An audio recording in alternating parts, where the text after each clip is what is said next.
Welcome. This is the 121% podcast powered by Century 21 One Blue and the One Blue Real Estate School. Our show is dedicated to helping real estate agents take their business to 121% by leveraging 50% motivation, 50% education, and that extra 21% of action.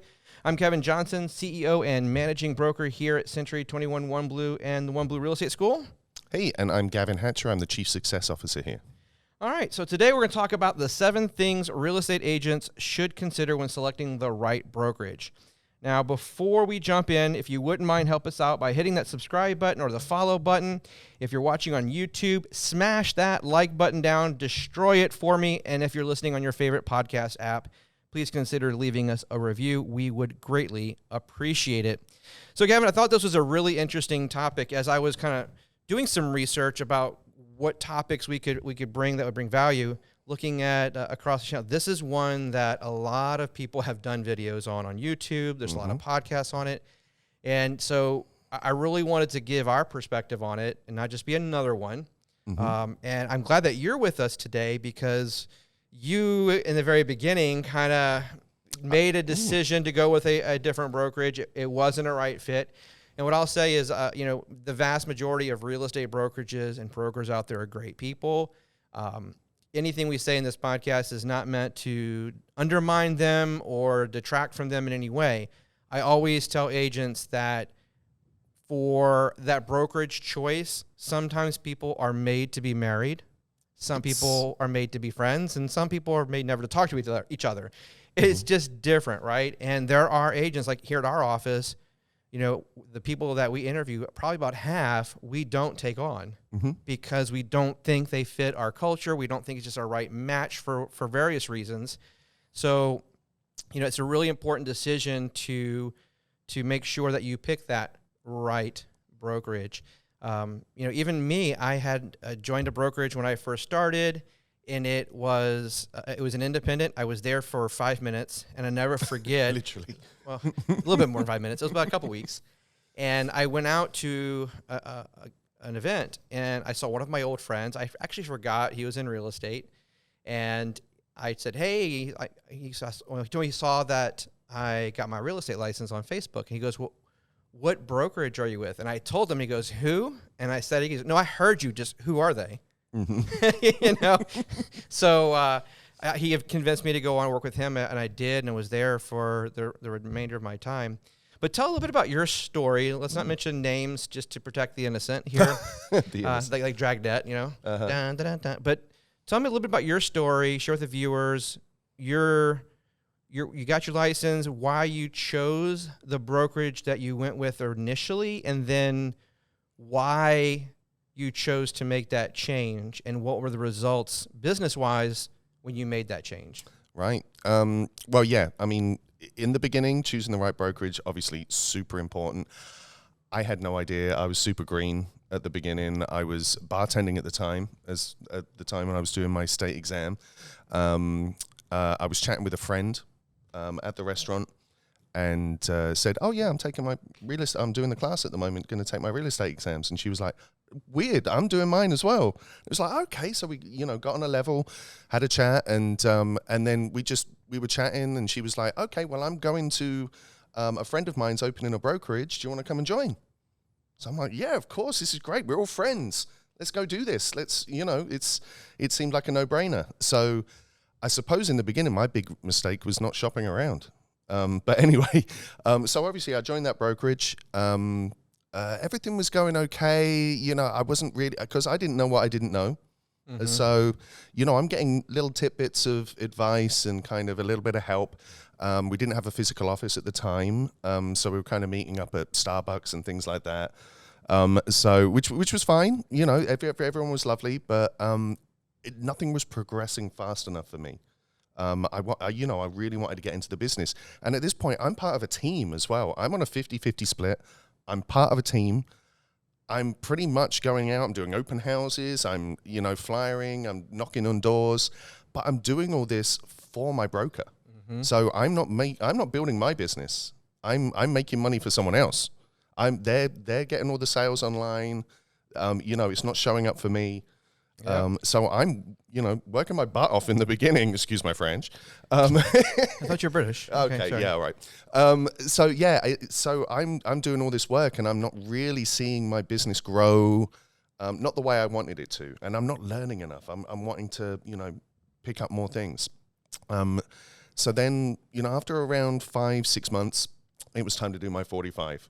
And that's another thing. I wish I'd done my 45 earlier. Right. Any advice I can give anyone out there? Once you've taken your state exam, try and get that 45 in. Get that post-education done. Exactly. No matter what state you're in, if you have post-license, get it done. Yeah, because once you get busy, it becomes a pain. Well, apparently that wasn't really big your problem at that. That wasn't my yeah. Well, but the thing is, fair enough. I wasn't closing many properties, but I was still talking to people on the phone. I'm still working the business. I'm still cold calling. Yeah. I'm still doing all that stuff. So I'm still getting. But you weren't phone getting the calls. traction. Wasn't getting the traction I wanted. Exactly. So I actually came to Century 21 One Blue, or One Blue Real Estate School, Right. For my 45, and that's when I realized what I didn't know. I love when you say that. I realized what I didn't know. Completely. And it was an eye opener. I think pretty much the second day, because I was already feeling like, hey, I might need to make a change here. Came to the school, I think on my second day, and I was, chatting with you guys and just seeing the way the school worked and seeing the technology and just the amount of knowledge coming out of this place that I was just sponging in, like, getting all this knowledge in. So, just at that point, I think something triggered in my head, and I was like, okay, I've got to have a chat with these guys. And so you joined Century 21 One Blue, and the other office was an independent. Yeah. So it wasn't a major franchise, which is kind of one of the things we're going to talk about in a few minutes. But what were the results when you made the change? Oh, wow. Immediately, obviously, we've got the classes here and the technology and everything to run my business. I'm trying to work a bartending gig at the same time. So suddenly I've got these systems that are allowing me to run my business whilst I'm still working another job and trying to transition into real estate. Obviously, it's really hard. I mean, there are brokerages out there that want you to quit your job. They want you to quit the other job you're doing, get straight into real estate. Worst advice ever. Yeah.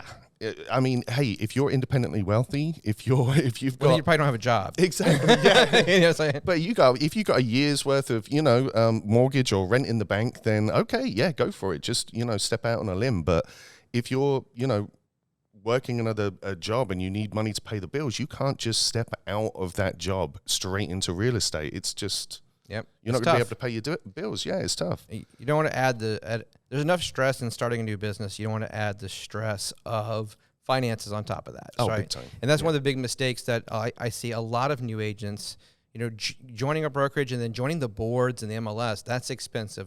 Figure $1,500, especially here in Florida, just to get the board and MLS started that first year and all the training.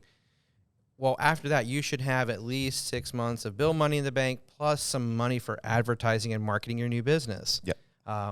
So let's dive into it. So we kind of sat down and came up with what we felt were the big seven things that we need to talk about when picking a brokerage. And our goal is to get this podcast in under the 30-minute window. So let's go to the first one, leadership at the brokerage in the office. I think that's hugely important. It varies by state, but in Florida, there is no requirement that says there can only be so many agents per broker at the office. So you end up having, these cloud-based or these 100% based offices that have thousands of agents, and there's one broker. Yeah. So what's that leadership like? What's the support that you have from them, and are they knowledgeable? We're all human as agents. We are all going to make mistakes. So and we'll talk about training in a few minutes, but if you do make a mistake, are they going to be there to help step in to try to fix it? And if you have to go before your state's commission or your state's board, are they going to have your back and be respected there? So I think super important. Picking that leadership, are they involved? Are they there every day? Are you able to go into the office and meet with them? And I think it's really important. And let's face it, when it comes to this cloud-based versus non-cloud-based, virtually every real estate office has been cloud-based. I know there's this newer company out there that's all the rage, with their virtual environments that they claim to be cloud-based. Everybody's cloud-based. The difference between a what they're pitching is they have no offices. Yeah. Right. Mm-hmm. So with our office, for example, you have all the tools and resources available to either digitally from the comfort of your living room or while on the beach, having a nice drink with an umbrella, or coming into the office and meeting with us. So just making sure you have that. The second thing we talk about is empowering technology. Yeah. And not just technology for the sake of technology. You and I had this conversation just last night, or yesterday actually, about training, is that I don't ever want to add technology or another tool just for the sake of having another tool or technology. It's got to be something that's going to empower the agent.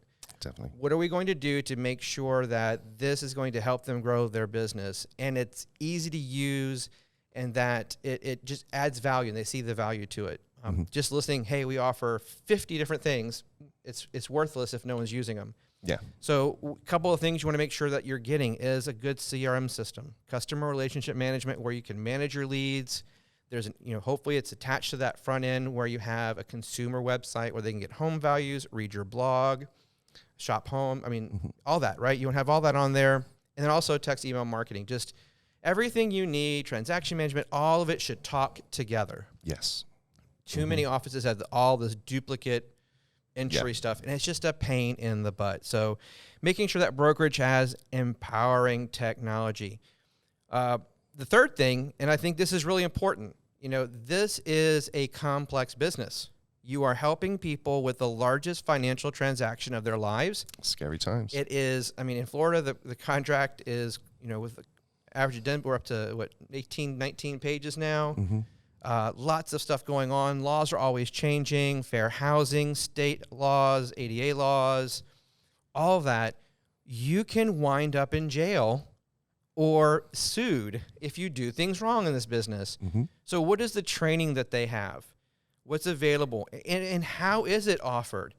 I'm a big believer in being face-to-face to learn and to facilitate learning. Definitely. That's the way I learn as well. I can't do that online, so I just drift off somewhere else. I need a teacher in front of me. Exactly. And so we know, like for our office, we offer everything. You want in person, we got you. You want one-on-one, we got you. Whatever you works want for you, group right? sessions, we got you. You want to do on demand from home, we got you. You want to live stream it from home, we got you.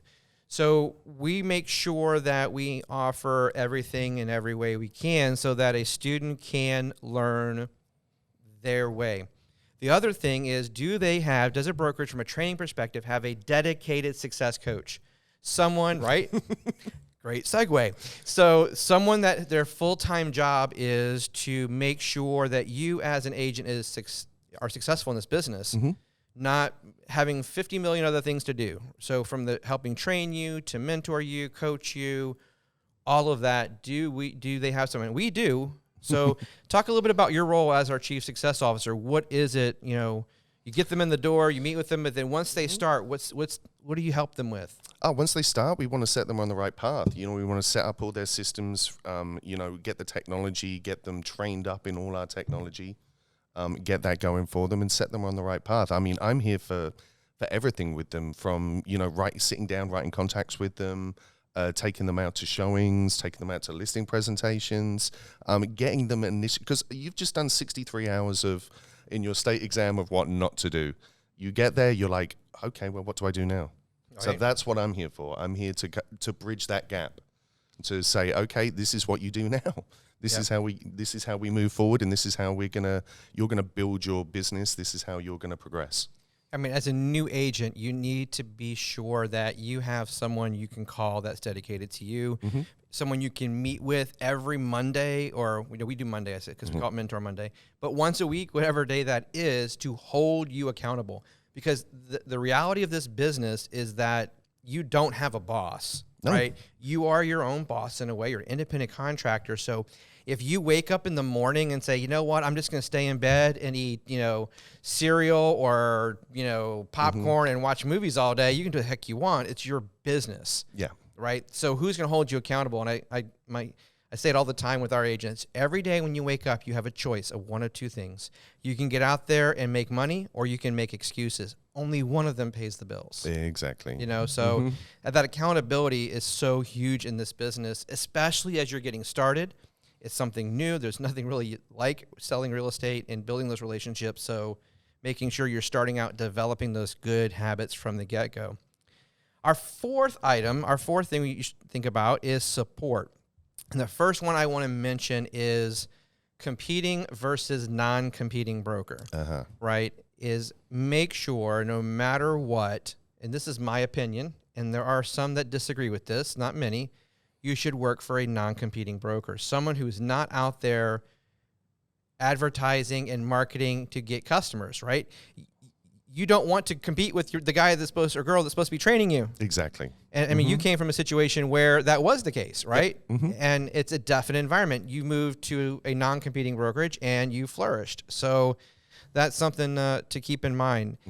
Oh yeah, I totally flourished. I mean, year over year, once I'd left the other brokerage, I think I was 300% plus in the first year, and then the same the second year. Yeah, over 300%. It just grew and grew. So it's important, right? Because, you know, I'll tell the story. I won't mention names. One of my very first listing appointments, I went to my broker for help. He was a competing broker, and he helped me prepare the listing presentation. And then behind my back, actually went and met with the seller face to face. And it was after my presentation, and so his pitch was, well, Kevin's brand new, right? Tell you what, hire me, and I will let Kevin work the deal with me. Oh, wow. And then he comes back, hey, I got the deal. And he got the listing. And I called them, and, you know, and they said, well, you know, he was so nice, and he was going to help you with this. And he explained that you've never done this before. And I'm like going, oh man. So needless to say, a change was dictated. So the other thing is, how do you get the support? Yeah. So you have to come into the office. And yes, with us, for example, you can. But the reality is, I want to make sure no matter where you're at, you can get support digitally. So if our agents, they can go into our we call it myOneBlue.com. It's our launch pad there. Click on Get Help. Schedule a one-on-one to prepare a listing contract, a referral agreement, a buyer's contract. We hop on a Zoom within minutes with you. And then we can take that recording of us helping you complete that contract and email it to our agents. Yeah. So how are they doing that? What's available to them as an agent? That's going to be so important to make sure that you're getting the support that you need. And you need to get it fast as well. There's some instances you're out there, you're on the road, you need an answer to a question. Yep. I mean, I've lost money that way. Exactly. You know, by not with this brokerage, but you know, I needed an answer to a question, and I ended up, you know, having to pay out. And that can happen. That sucks, right? And then also marketing support. What are they doing to help you grow your business, right? Do they have on-staff videographers? Do they have on-staff photographers? Is there marketing support? What's the platform? How, you know, is there a way that you can talk to someone to get help designing stuff? All that good stuff. So the other thing is success. And this is, you know, a big one is you want to be at a brokerage that's successful. You know, are they growing? And, you know, you'll hear some people advise, well, go with the brokerage that has the most market share, that has the most agents, blah, blah, blah. I disagree with that, you know, because there's a lot to be said for the smaller brokerages that have been around, you know, 5, 6, 7 years that are seeing massive growth in the market. So because clearly they're doing something right. So if there's a brokerage that has, you know, 10% market share, but they're slightly decreasing or they're barely increasing in single digits compared to another company that's 5 years old that is not as big, but maybe growing at 50, 60% or more a year, that's where I want to be. I want to be where that energy is and that growth is. So I think that's really important. And also asking them, what is their agent churn rate? Yeah, exactly. I mean, they might be bringing in 2 or 3 in the front door and one's going out the back door. Yep. So, and so what is their net agent growth? You know, our net agent growth is almost 65% this year. Yep. And we're pretty choosy. So, but there are some offices, they're growing, right? You know, but yet they have to recruit, you know, to get one, they have to recruit 2. Yeah. And that's a challenge. So making sure that they're successful, they're growing in volume, they're growing agent count. Ask what their top producers are doing. What for that office, what did they do last year? What's their percentage of growth year over year? Are they helping agents grow their business? Because that's your broker's job. Yeah. Helping you get your business from wherever you are now, start up, 5 deals a year, 10 deals a year, wherever, helping you grow it at exponential rates. Yeah. So you got to make sure you have that. Oh, it's really important for your new agents as well to see those, successful agents. We had the award ceremony a couple of weeks ago, and one of our agents made a beeline. One of our new agents made a beeline for all our top producers. Yep. He was hungry. He left the table. He looked over and saw 2 or 3 of the top producers at one table. He was sitting with the bye y'all. See ya. I'm gone. I'm going to sit with the big dogs. He's hungry. He's a sponge. Yes, he is. Oh yeah. So the next one, number 6, is name recognition, and I want to turn this one over to you a little bit. Talk about independent versus national or global franchise, because you made that change. What was the impact on your business? And not numbers so much as talking with consumers. What did that help you? Did it get you in the door more? Did it not? Was it, because so many people will say, name brand means nothing. And my mantra is, the name of the brokerage will get you to the kitchen table to do the listing presentation, but at that point, it's up to you. Oh, yeah. Right? Then it's all you, not the name brand. But in my opinion, having the big brand, whether it be a Century 21 or a Coldwell Banker or Better Homes and Gardens, having that big name brand attached to you helps you get in the door. That's my opinion. What do you think? No, I totally agree. Totally agree. You walk in with instant recognition. You walk in with instant prestige. You've already, you're working for a very well-known brand. I mean, with Century 21, we're in year 50, right? Yeah, in a couple of weeks, we'll be 50 years old. 50 years of Century 21. So, I mean, you walk in with that instant name recognition. They know that you're working for a big firm, a successful firm. Yeah. And, you walk in steps ahead. Yeah. You walk in steps ahead. So that really, really does help. I did as I said in the last podcast, I was a Century 21 agent, Centurion. When we opened the brokerage, we had to go independent. Yeah. And our website, the agent website I rebranded it. It was the same website, same text, just wherever it said Century 21 and that company's name was changed to One Blue Real Estate. And the colors changed from black and gold to blue and gray. Our leads disintegrated overnight. Yeah. It went dropping 50%. And when 18 months later, when we made the change, we took that same website, it's a Boomtown site, and we told them, change the logo, change the colors, change the text. Anywhere it says One Blue Real Estate, change it to Century 21 One Blue. Literally day over day, 100% traffic increase, day over day. Our leads went up 100%, and it just blew my mind because we didn't spend $1 more, nothing. It was literally just the name. So that definitely, a consumer is going to trust a name they've heard and they're familiar with versus a name that they haven't heard of. Exactly. So that credibility is important.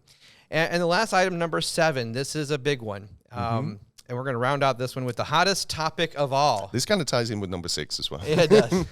Is focus on value, not commission splits. This is, for me, is the biggest mistake real estate agents make, is they go in the door okay, what's the percent? What am I getting from you? Is it 100%? Is it 80%? What's the agent split? And that is the worst mistake, because if you're getting 100%, that's great. Well, then who's paying for your website, for your CRM system, for your marketing systems, for all that, right? Yeah. And so it might not be a good example, a good scenario for you. Flip that down to a 50-50. You're getting a 50-50, but you got no value. I was still getting nothing. So it sucked. But if you were getting 50-50 and they gave you everything you needed, you didn't need to spend any money on anything, and you were closing 4 or 5 deals a month and growing, which you complain about 50%. So it's finding that balance, right? You want your broker to be successful too. They can't, they have to make money. We've always had a belief, yes, we want to be profitable. We want to make a good, respectable living. I'm not looking to become a millionaire off my agents by any means. I want them to be successful, and I want to be successful. So we offer that 80-20 split with the cap every year. That's pretty standard. And it works. Well, I mean, it's not that standard, I wouldn't say, but there's a couple companies that offer that. Yeah. But the reason I did that is, at $18,000 a year from broker split, I'm pretty good. It covers all of our bills, transactions, all that. We're good. And it's a great income. We've grown exponentially. Our agents seem to be happy with it, and we provide a lot. We go back, if you take that $18,000 plus, we charge a small monthly fee, you add all that together, let's say you cap every year. You cannot, as an agent, go out and buy what we give you as far as tools and resources for that amount. just isn't happening. It costs probably about $50,000 for what we offer for an agent. You know, Boomtown alone, right? Oh yeah. Will cost you hundreds of dollars a month. And then that's not even counting the ad spend that you need to drive traffic to get leads. So those are some really things, some big things I think you need to think about is whatever the broker split is, make sure the value is proportional. Exactly. I mean, this is the mistakes that some agents make as well. They get into a brokerage, they start getting successful, they start making money, and they're like, oh, okay, now I'm making all this money. Let's see if I can get a better split. Let's see if I can move to another brokerage and get a better split. They move to another brokerage, they get more money, but they lose the technology. They lose the ability to everything that they were getting to build their business and make it the way it was. They've lost that. You know, my scenario when I left my last brokerage before opening a brokerage was that broker, great person, love him to death, still friends to this day, but I was paying a 70-30 split and I wasn't getting anything. No company leads, no technology from them. It was a Century 21 office. So I got what Century 21 gave me, but I was paying the franchise fee on that. Oh, wow. So when I looked at the 30%, I sat down with him. I said, genuinely, please tell me, I'm okay with 30%. If I'm missing something, what's the value? And everything that was being named to me was being provided in the 6% from Century 21. Right. So I'm like, okay, can we renegotiate? I mean, I'm okay. You got to make money, right? So I have my own office that I rent next door. I have my own phone system, my own website, everything. I'm basically a little bitty brokerage within a brokerage, if you will. I have my own admin team. Like, I'm 43% of the company's volume. I need to renegotiate. So that's a different scenario of what you mentioned, right? So it goes back to make sure. I don't care if you're paying 70%, or you're getting 70% and they're getting 30, or they're getting 20 or 10 or whatever it is. For whatever you're getting, whatever you're giving, are you getting that value back? It's so important. So focus on the value, not the split. Yeah. Especially as a new agent, you need as much front load as you can. Like, you want those tools and resources where you don't have to pay for them, and then you pay something when you close a deal. Yeah. I mean, it's hey, it's like financing, but 0% interest. Yep. Works for me. Exactly. You know. So any closing thoughts before them? Those are our big 7: the leadership at the brokerage, empowering technology, the training, support, success, name recognition, and focus on value, not commission split. Any other thoughts you have? I mean, obviously it's important to shop around. It's important to do your research. Don't do what I did. Don't just jump in because, hey, I can go with friends. Right. You know, because don't mix pleasure in business. Exactly. Too right. Exactly. But yeah, it's super important in the beginning. Make that right decision. Find out what you're getting. Like you said, find out what you're getting for your split. Find out, what the brokerage can offer you. Have a look at what the brokerage is doing, how people there are growing. Make sure it's the right culture for you as well. I mean, people want, a good culture at their brokerage. Yep. So, yeah. All right. Well, everyone, thank you so much for watching. If you did enjoy our show, please be sure to subscribe and hit and smash that like button on YouTube. If you are listening on your favorite podcast app, please subscribe and consider leaving us a review. As always, go out there and be extraordinary. Defy mediocrity in everything you do, and every day give it 121%.